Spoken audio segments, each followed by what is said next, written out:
Hello everyone, can you hear me well? Yeah. I would like to welcome you all at our session today on Mapping Futures, Technology, Indigenous Knowledge and Mobility in the Arctic. My name is Marina Tankopiva. I'm the project leader for Reindeer Herding and Resilience project at the International Center for Reindeer Husbandry. And today I would like to introduce our wonderful speakers. Anders Oskal, Executive Director, International Center for Reindeer Husbandry and World Reindeer Herders. Rockford White, Tufts University Professor of Practice at the Fletcher School of Diplomacy. Kristina Shintani, Woodville Climate Research Center, cartographer. Ravna Biret Maria, come. Sami Reindeer Herder, and Associate Professor at the Sami University of Applied Sciences. And Mary Blair, Director for Biodiversity Informatics Research, Center for Biodiversity at the American Museum of Natural History. And our session today is organized as part of the Reindeer Herding and Resilience project. It is a Jeff UNEP project aimed at addressing land degradation through the power of indigenous reindeer herders' knowledge, where we bring together indigenous herders, scientists, policymakers to co-produce knowledge and strengthen resilience in the Arctic communities. And in today's session, we will be talking about mapping, technology, indigenous knowledge systems, and how the intersection of all of this can support decision-making and adaptation in the rapidly changing Arctic, from digital tools, biodiversity, data, to legal frameworks and leadership, which is grounded in indigenous worldviews. Now, I would like to give the floor to our first speaker, part of this exceptionally unique group, Anders Oskal, Secretary General, World Reindeer Herders, and Executive Director of the International Center for Reindeer Husbandry. Anders today will be talking about technology and indigenous leadership.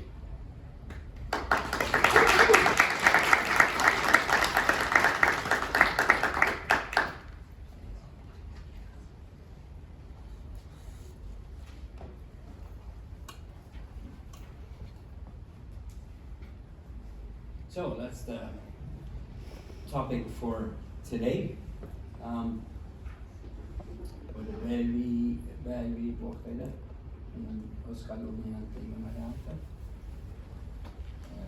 name is Anders, as you called well. So I have different roles, as was mentioned, but I will address this from the point of view of World Reindeer Herders, the organization for the nomadic indigenous peoples.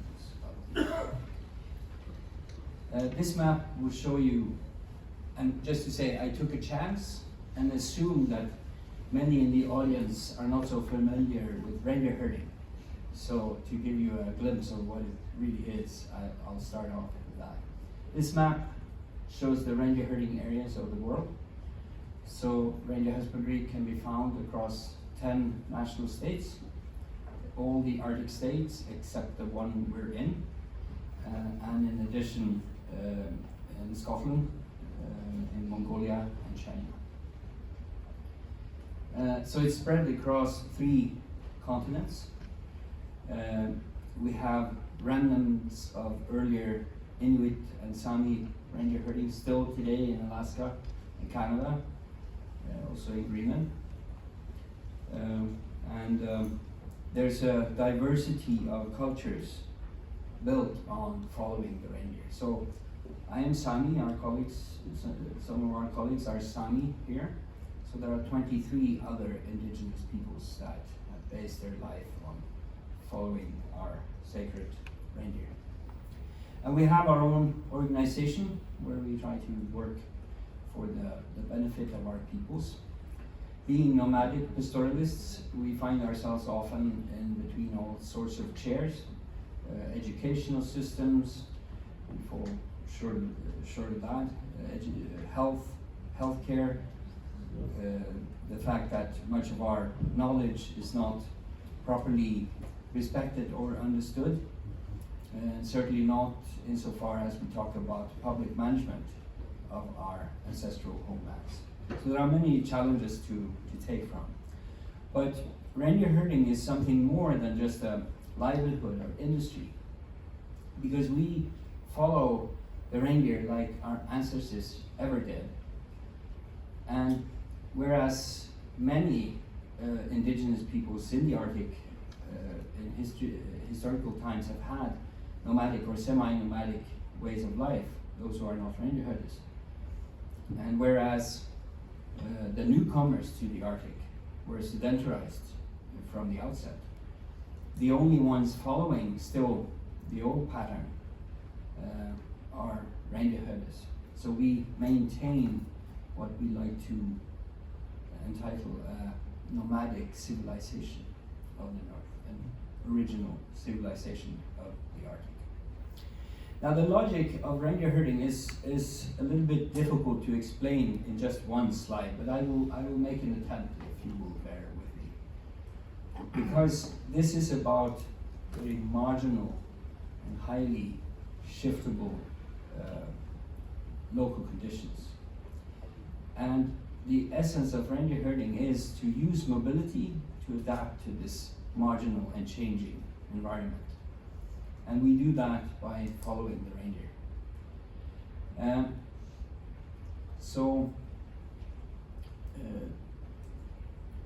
Humans cannot survive this kind of ecosystem, but the reindeer can, and that's why we are tied together. And as a matter of fact, at the beginning of time, as we were told when we were children, we tell our children, we made an agreement with the reindeer to take care of each other. The reindeer provide everything for us, we try to provide for it. And this agreement cannot be broken. It is, in some ways, you could imagine it being a contract between humanity and nature. And if we break this contract, we will cease to exist. The context we find ourselves in is, of course, a changing Arctic. And for those of you especially interested, you could have a look at our publications as of late on Springer. They're all open access, you can download. The red book on the far right, we launched yesterday officially. So I have no time to talk about that, unfortunately. But a changing Arctic means also that our homelands are changing. And as we hear a lot at this conference, the climate changes in the climate systems is one thing. The other thing is changes in the use of the Arctic. Land encroachment is a very, very serious issue for reindeer herding in many areas. And the whole world is changing by this as the northern sea routes are opening up. So the Arctic will be accessible in ways we have not seen in the very long histories of the indigenous reindeer herding peoples. And land encroachment follows, and let me just give you a little glimpse before the others will illuminate this topic further. The complexities of the ways in which reindeer herders use the land with our reindeer herds is usually poorly understood. And it's a whole system. The whole nomadic chain needs to be taken care of. And what you see here might for you look like barren land without any grazing pastures, but I can say that these are the calving grounds for the reindeer. So this is really the most essential pasture, well, one of the most essential pastures there is. Now, unfortunately, those pastures are also very attractive for others, namely windmill operators, or wind turbines, I guess they're called. So what looks like a big empty space, wilderness is really not. We use all parts of our homelands, and these are our cultural landscapes. And those who are most dependent on nature naturally will also be most vulnerable when nature changes, whether it is by human-made activities or other. We are entirely dependent on nature. And this is where leadership comes in, because there's a saying that the tide lifts all boats. And that is true, but only as long as the boats are seaworthy. Because if the boats have holes in them, they will sink. And we are in a wave of, let's say, Arctic development. So how about our small boats? Will they survive this? Development is, of course, to put it like this with my next slide, change, of course, means both challenges and opportunities. And there are some opportunities of a changing Arctic, also for us. But the situation we find ourselves in is that we're often swamped by all of the challenges, so we're not in a good position to exploit these opportunities. So there's a sort of a disconnect there. Now, today's topic is, of course, that of mapping. But let me quickly run you through some of the things that we have been very good at adopting when it comes to new technology. So first, you have a reindeer herder here relaxing on his snow machine. So skidos, snow machines. We were very early to start using them, and we still do. Secondly, cell phones. Nokia, if you remember, had statistics showing that Norway and Finland were the two top countries in the world for cell phones per capita. But the reason was solely reindeer herders. So I remember we had these car batteries when I was young, driving them across the tundra there. Now, the third one might surprise you, but we had Facebook before anyone else. Because in 1996, we had what we called Samenet, and you had a profile, you could put your picture there, there were groups, closed groups, open groups, forums, whatnot. And if you were going to, let's say, socialize with, well, let's say the other gender, if you weren't on Samenet, you were dead. You had no chance whatsoever. So we invented Facebook. We have some copyright challenges with Meta. But they should just give you a big donation. Yeah.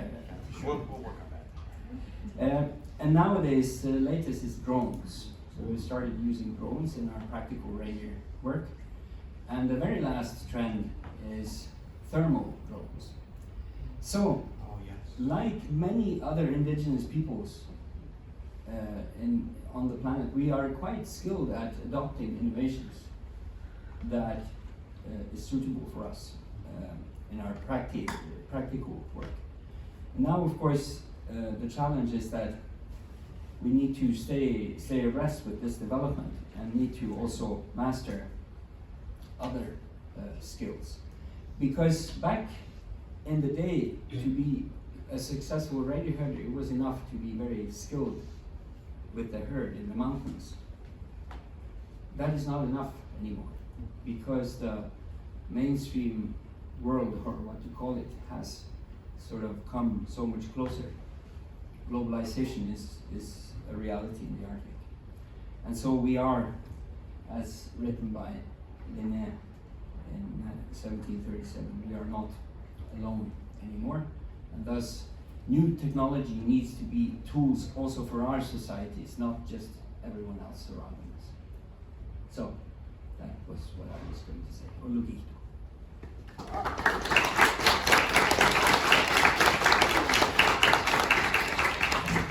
I was supposed to come in, so I really didn't hear what you have to say. And I don't have any slides. So, we could do ladies first, or if you insist, follow. No, I think maybe you girls could follow and clarify on what English that means me. Yes. Yes. All right. Yeah, apparently I was very unclear, so Yes. Wow. Yeah. That's why you bring the real power. Yeah. The people that actually knows. Yes, sir. Of course.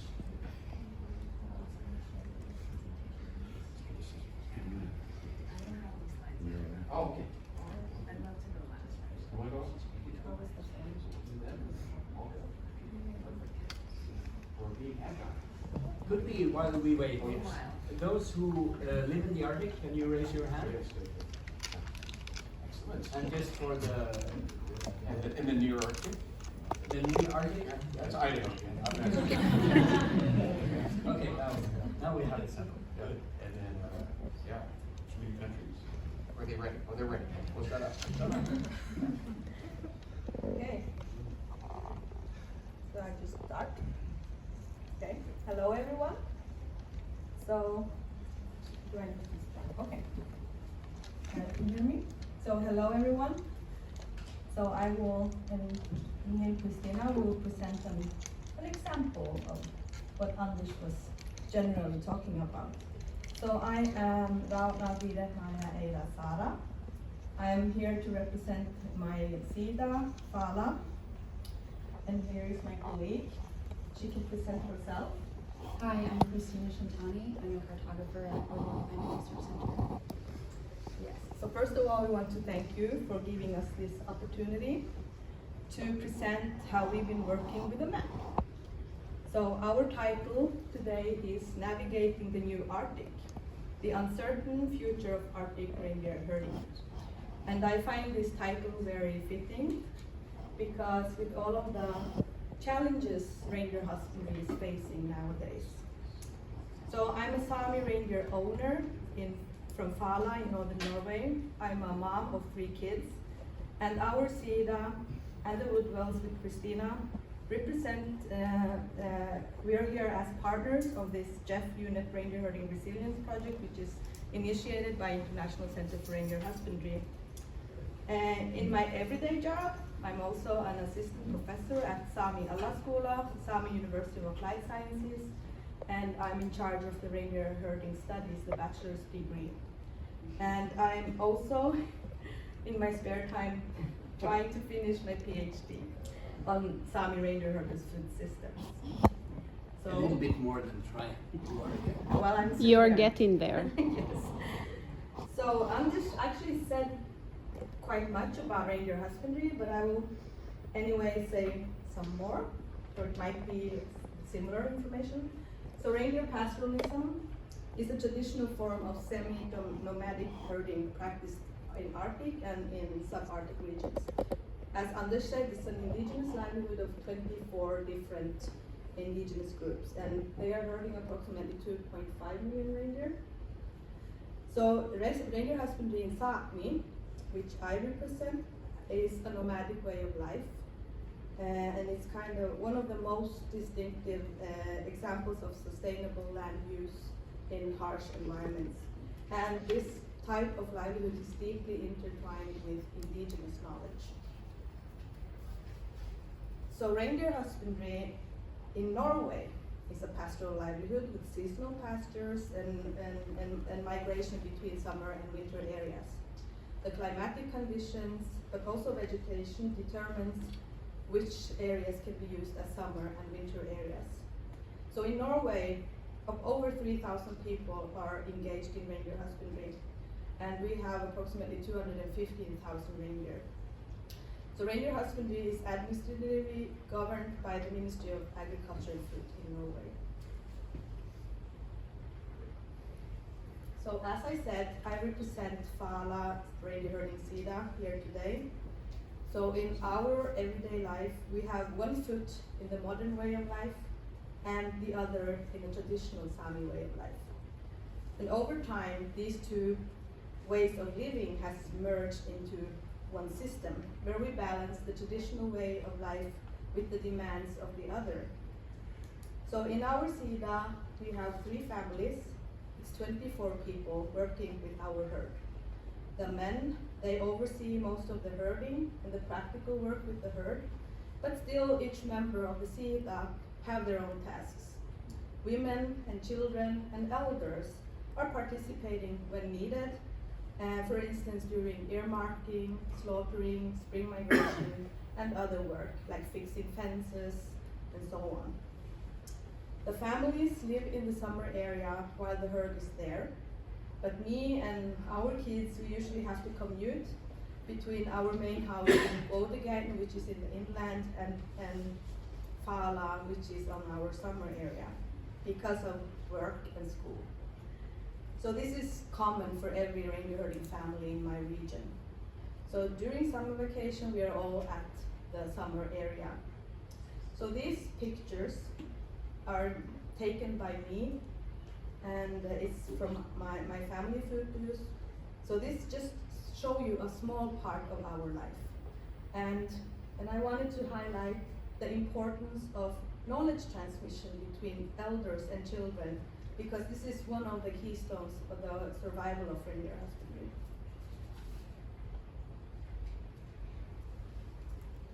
So let's start to look into the map. So this is our summer area. It's based on an island in northern Norway. It's named Kvaløy in Norwegian and Fala in Sami. The island is 336 square kilometers big, and it's just it's north of Ledbarfjord. So the herd grazes on this island from mid-April till end of September. So our winter pastures are close to the Finnish border in Vastajohka, and the herd migrates between these different areas annually. So on this map, you see an arrow coming to the island. So this is the area where our herd swims over in spring and returns to the mainland in fall. So I'm going to try to show you, maybe Christina can help me if this works. Now it's out of black screen. I was supposed to show you a clip. A video. Yeah, but does it work? Did we test?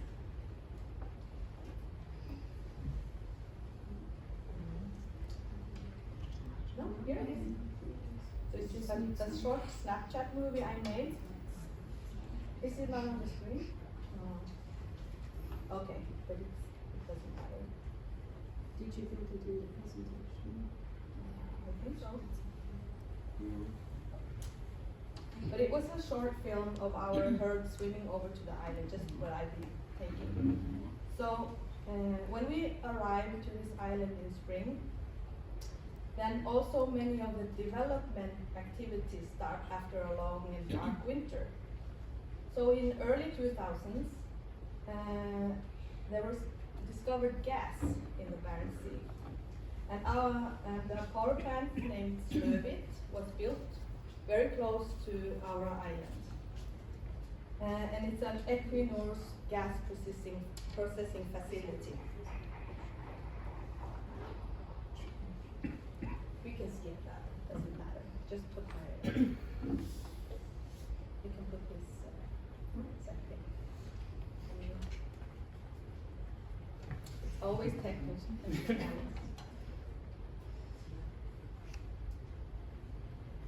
Yes. So this gas plant, it was the gas was discovered in early 2000. So they built a big gas factory very close. It's a very small island close to this island.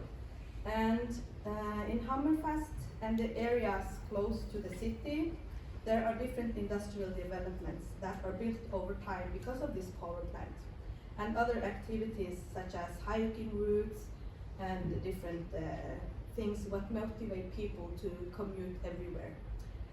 So as I said, this island is also a reindeer herding area, and with all of this land fragmentation and other activities over the last 30 years, it has had an impact on our traditional livelihood.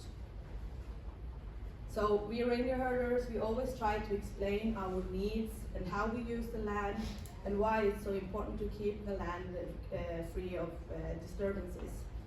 And but in most cases, our voices are barely heard. So as I said, there's a city on this island which inhabits 10,000 people. So these people are mostly locals, but there are also people who have moved here to work in this different development because of the gas plant. And it also should be noted that this city has the main hospital for Finnmark County. So a lot of people are there also because of that.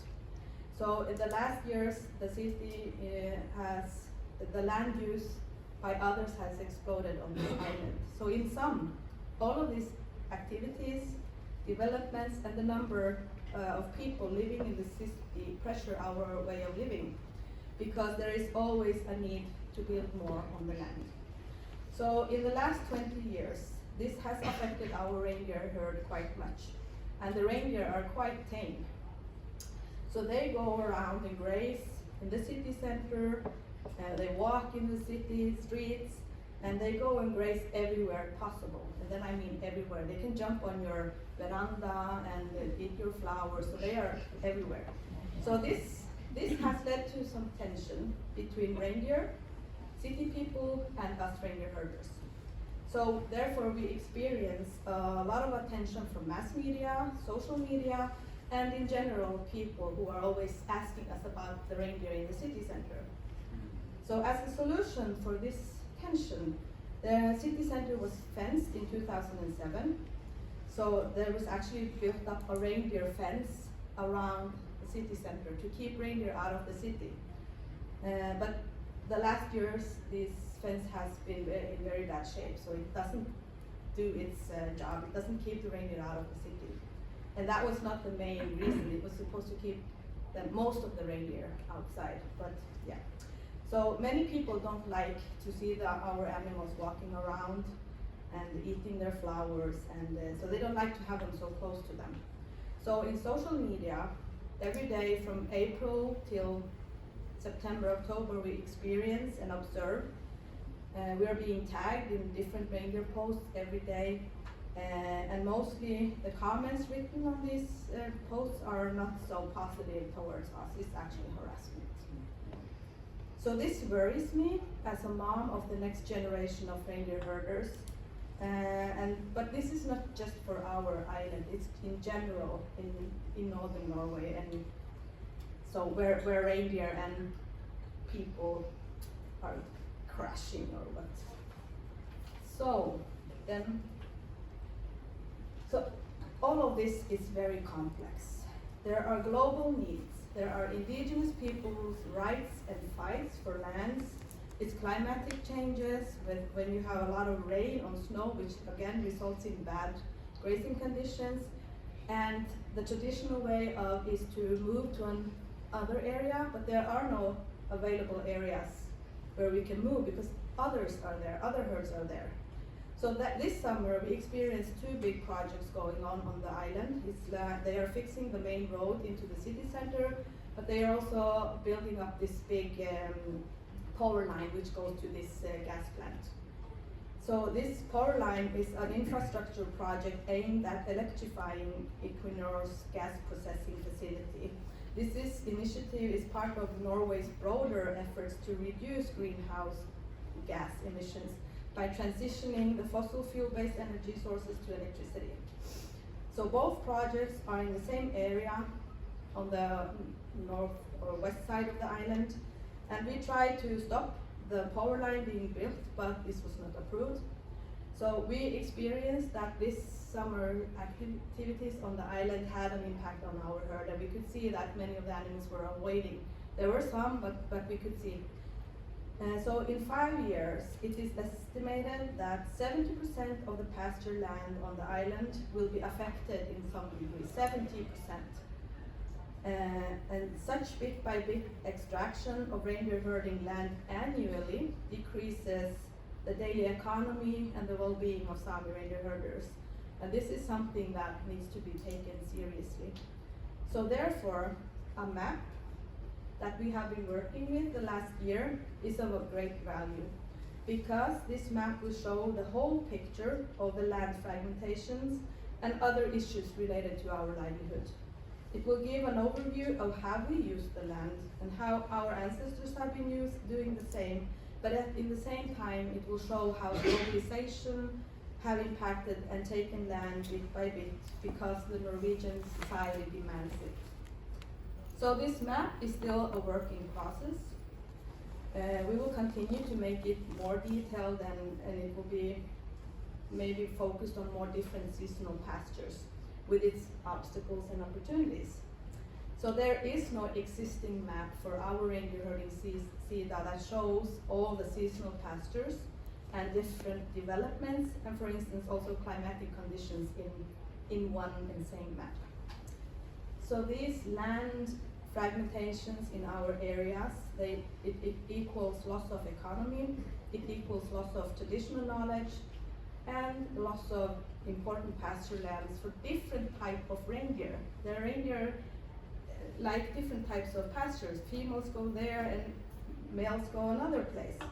So this will again impact our food systems, and it will impact our health and well-being. So I think I will let Christina continue to tell you about the process of how we've been working with this map. Thank you.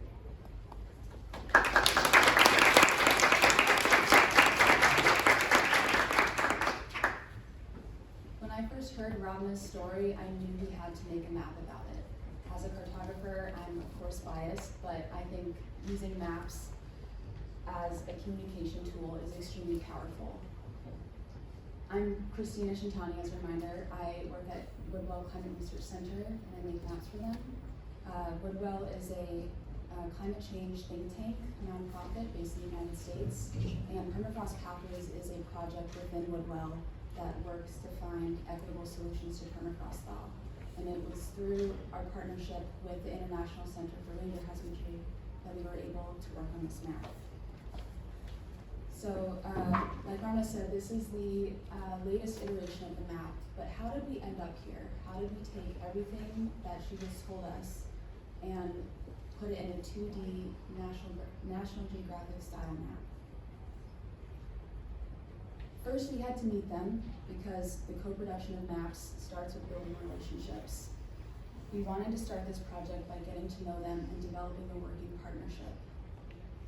During my colleague's visit, they poured over maps and satellite imagery and listened to Ravna and her husband Ashok describe everything that Ravna just said, all while seeing the landscape and the pastures and the development firsthand. Meeting with people, putting maps on the table, and listening. This is a major component in Permafrost Pathways projects and the magic that allows conversation to flow. They know the land better than anyone else in the world, and without a map there, the conversation might not be as rich.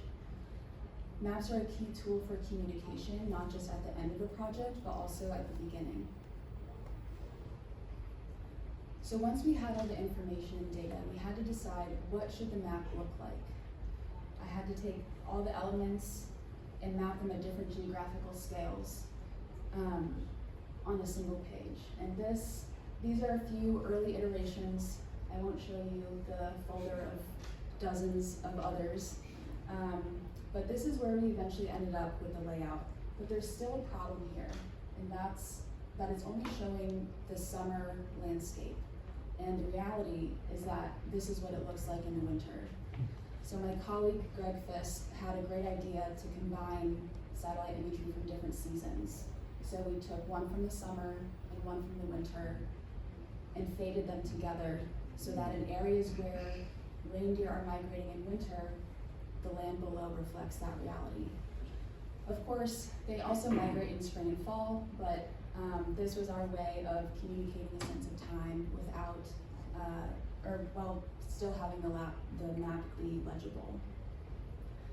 So the map shows the Fala migration route from corner to corner, walking you through the seasons and the different challenges that the reindeer and their herders face throughout the year. And there's a globe in the upper left and an inset in the lower right that give global and regional context to these issues and how it's representative of what's happening across the Arctic. So the map looks nice, but what's the impact? Who actually sees it? Because with any important story, the goal is to reach the broadest possible audience and the right audience. We debuted the map at the Esri User Conference this past July, which has over 20,000 attendees in person and thousands more online. And they host a map gallery where there were nearly 750 map submissions, and our map won 3 of them. 2 of the map awards they give for cartographic excellence, and our map won both of them. And we also won a 3rd award called Envisioning the Future. There was some local press that covered the map in the awards, and Maps.com, which is owned and run by Esri as well, is going to feature the map by the end of the year. And they have a global and large audience as well. So people really love this map, which we love as well. And I think it's because it's a result of the co-production process. Like Rhonda said, this map hasn't been made before, and so when you combine beautiful cartography with a really unique and important story, people can't help but be drawn in. And these are two quotations from some of the judges. It's hard to tell a story about time on a flat paper map, but this map captivates the reader with a very detailed depiction that is still easy to read despite its complexity, and it draws the reader into a story. So why am I telling you this?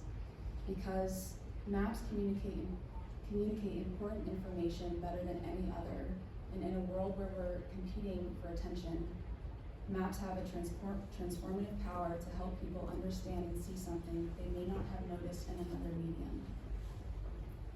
Indigenous voices are not being heard over the development of wind turbines on Fala and the expansion of mines along traditional migration routes. This map and other maps will help amplify their voices and tell their story in the way that they want it to be told. Going forward, we'll hold a GIS workshop with Sami reindeer herders where they can do just that. They can tell stories with maps in the way that they want it to be told. We also recently received internal funding to continue this work in Mongolia, and our moderator Marina and my colleague Greg went there this past August to launch that project, where they met with Duha reindeer herders, sat around a pile of maps, and listened to their stories. Thank you.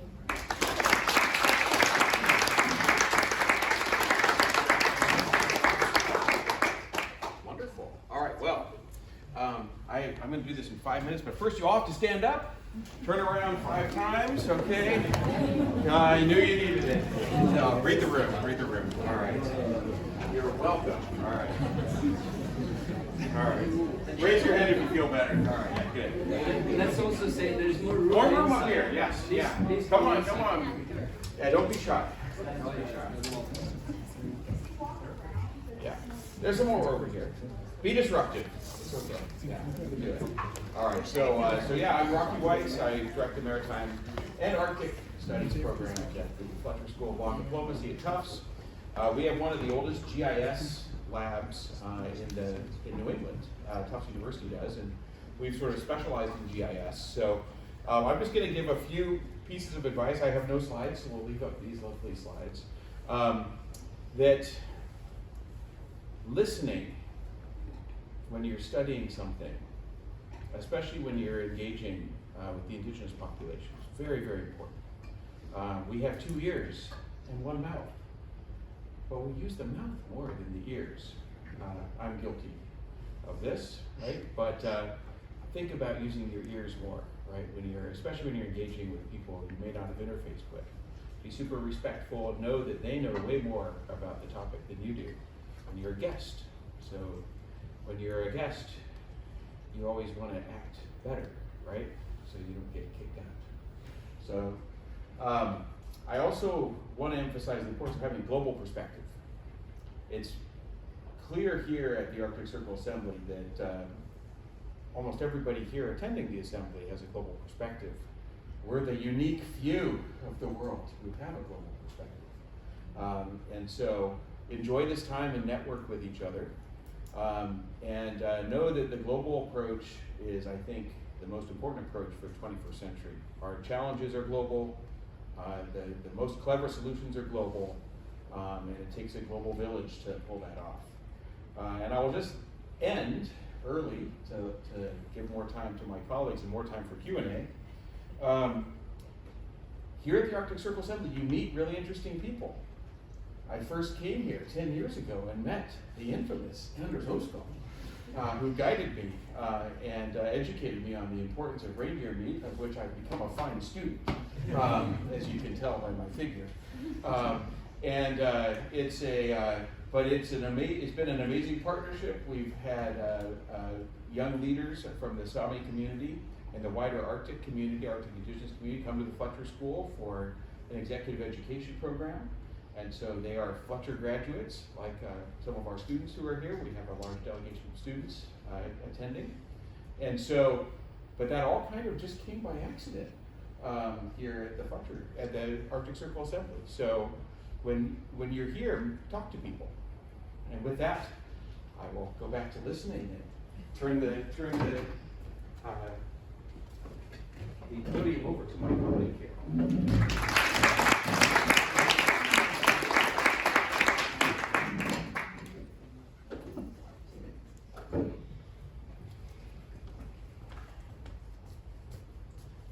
Thank you, Rocky, and hello everyone. I'll try to keep this short as well, because I'm sure we all are excited for your questions.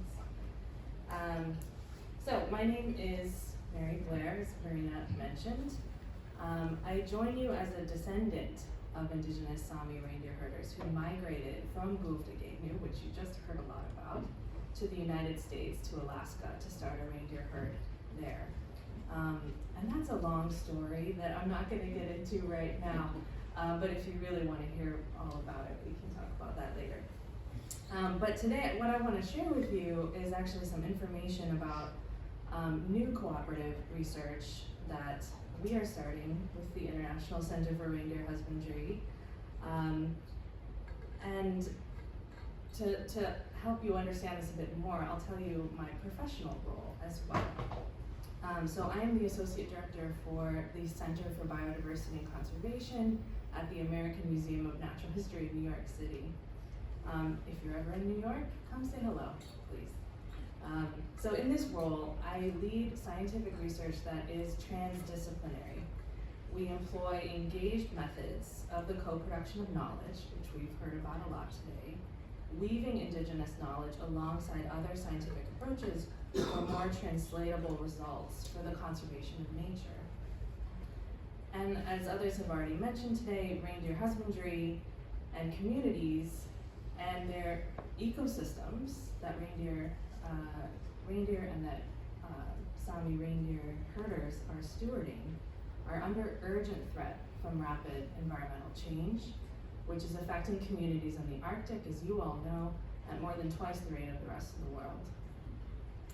On top of this, the herders' ability to apply their knowledge to adapt to this change is hindered by land degradation, encroachment, and persistent barriers to the inclusion of Indigenous knowledge in management and decision-making, which undermines the sustainability of the pasture lands, along with the nature, ecosystem services, and the beauty that these lands provide. As they already mentioned, the Reindeer Herding and Resilience Project is focusing on Indigenous reindeer herders globally, which is important, as Rocky mentioned, to build a baseline of herders' knowledge about land and pastures and develop the capacity of youth leaders towards resilience into the future. I'm leading a complementary project that just started this year that, believe it or not, is funded by NASA. Believe it or not, I know it's surprising at this stage. This builds on what they've already been doing and what we've talked about today, with a transdisciplinary approach to leverage both Indigenous knowledge and scientific approaches, specifically remote sensing data from satellites, to monitor pasture degradation, using indicators identified by herding communities to monitor, to enhance the capacity of reindeer herders and navigate and adapt to ongoing change. The monitoring system can include observations taken by instruments on satellites, combined with drone technology and other things we've talked about, to reveal changes and patterns and features of pasture land over time, like fragmentation, degradation, and changes in snow and ice, such as rain on snow events. Specifically, we will apply co-production of knowledge to combine with participatory mapping, and build on the beautiful map that you saw today from Christina and Ravna into something that can be dynamic and really a tool for herders to use on the ground. By showcasing this really Indigenous-led model of research and of livelihood and well-being resilience under global change, we want to demonstrate how to overcome the challenges of persistent barriers to including Indigenous knowledge equitably in scientific research, and also in land management, in mapping, and in conservation decision making. We are flipping the pervasively unbalanced relationship between Western science and Indigenous science, and we're able to apply here a model for transdisciplinary and engaged scientific collaboration that puts Indigenous knowledge and needs at the forefront. There are many challenges to others implementing this kind of transdisciplinary science. For example, scientific research institutions and many other institutions tend to prioritize disciplinary excellence at the expense of such collaborative approaches. Strong financial incentives, for example, from national research agencies, can provide effective means to overcome this challenge by requiring researchers to employ engaged approaches and transdisciplinary approaches, and then holding institutions accountable for doing that. I also would like to strongly encourage the development of new guidelines for researchers who are working in Indigenous nomadic herders' territories. Research and industrial development, including green infrastructure projects, must not be initiated until after establishing a legally binding agreement with Indigenous herding pastoralist communities. I also call for building ethical frameworks for cooperation between Indigenous communities, researchers, and industry grounded in mutual respect, reciprocity, and the co-production of knowledge that enforce the data, sovereignty, and ownership of Indigenous communities. This is especially important with mapping. As beautiful as this was today that we showed you, mapping and cartography has been and is used as a tool for dispossession of Indigenous peoples by drawing borders and through many other ways. So, strengthening such cooperation will benefit all parties, contribute to more equitable and inclusive environmental governance, because Indigenous scientists, youth, and communities should and must be involved, and indeed be leading processes of monitoring changes to life on land, leveraging their observational skills and deep, time-tested knowledge, because there is no future for the Arctic without uplifting Indigenous futures in the Arctic. Thank you.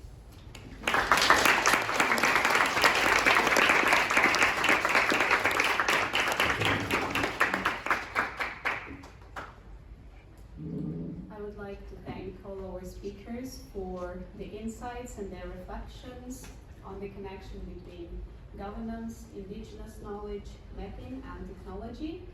And we still have some time for the Q&A session and discussion.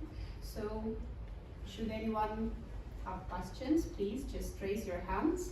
Yes, and if you could please stand up and just speak up, because I don't think we have a separate microphone, or maybe come over here. No, it's okay. I'll use my professor voice. Perfect. So, Perfect. I want to thank the panel for an incredible storytelling and cooperation. I think it's really inspiring.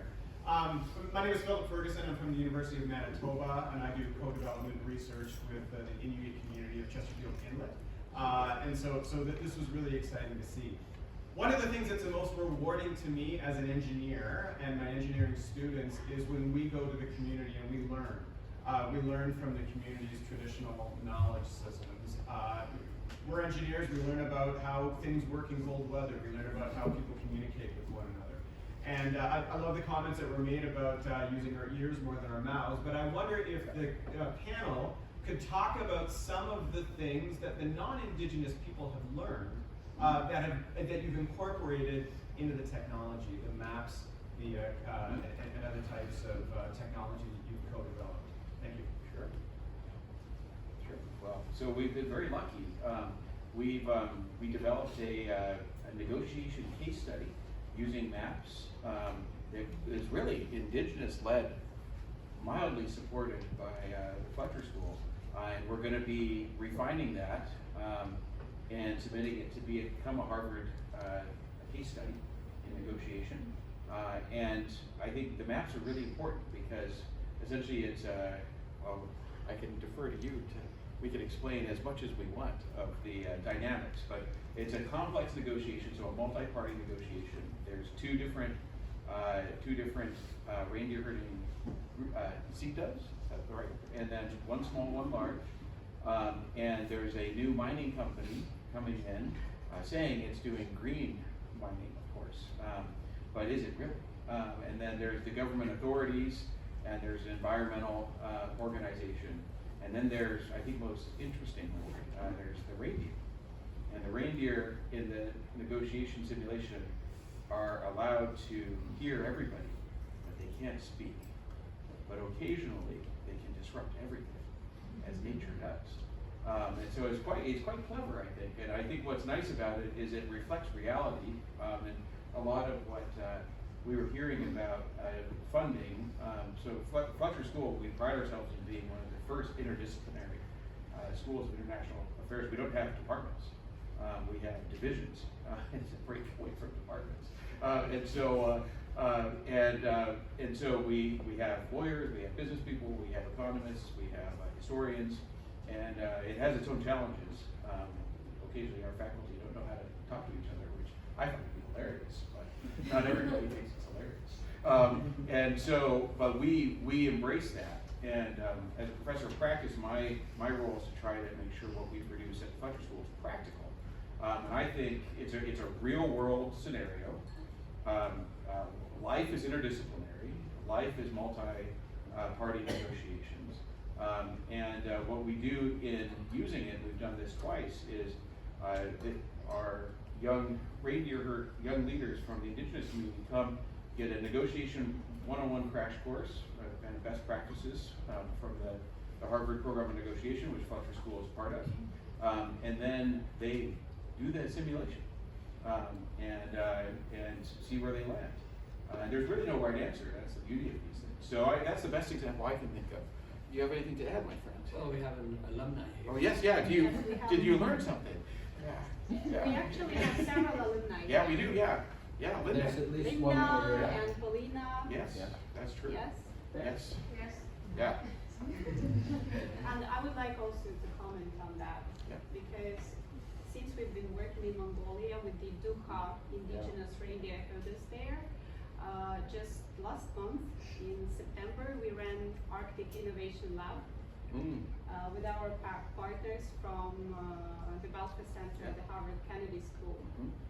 And it was ran in Mongolian with 20 Dukha reindeer herders traveling from east and west Taiga to the capital city of Ulaanbaatar and pitching their ideas on how they can find solutions for the challenges that the Dukha reindeer herders have in Taiga.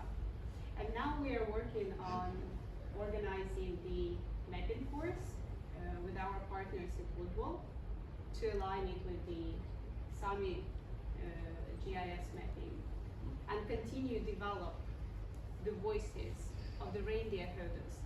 Because I'm not indigenous, I'm not a reindeer herder, but I've been working with the Sami people for around five years. And I always think how grateful I am for all the insights and all the knowledge I get. Because that's not the knowledge that you can get from the book. That's the knowledge that you can get from practice. And I feel really honored when I'm allowed to participate in calf marking, gathering of the reindeer,